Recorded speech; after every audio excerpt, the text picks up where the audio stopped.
Hello बच्चों, let's see this question. The question says there are two metallic spheres of same radii but one is solid and the other is hollow. Then solid sphere can be given more charge, hollow sphere can be given more charge, they can be charged equally, maximum none of the above.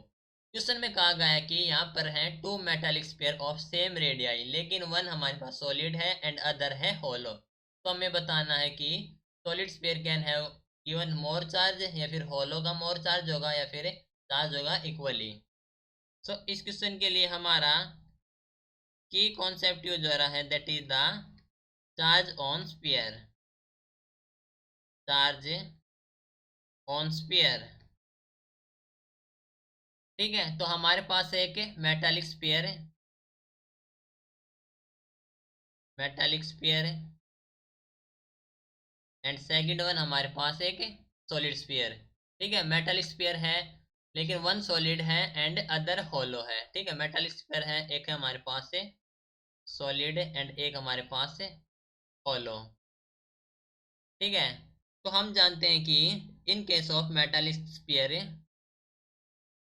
In case of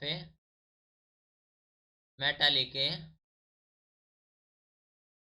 sphere either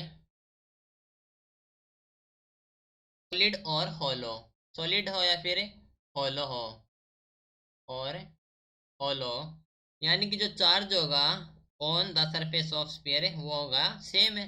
so the charge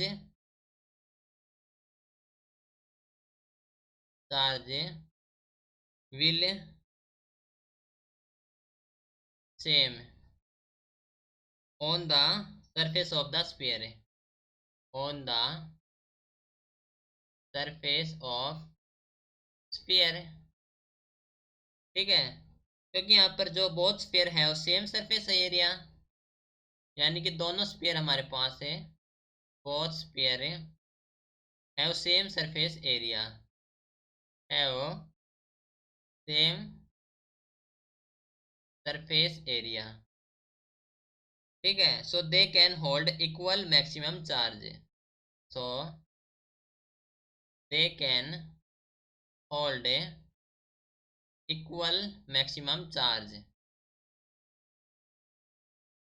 maximum charge. ठीक है, यानी कि क्या होगा, charge होगा हमारे पास है इक्वल एंड मैक्सिमम. सिलेक्ट करेंगे तो ऑप्शन सी हो जाएगा, they can be charge equally और maximum.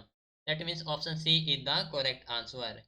Okay, this is your final answer. Hope you understood it well. Best of luck.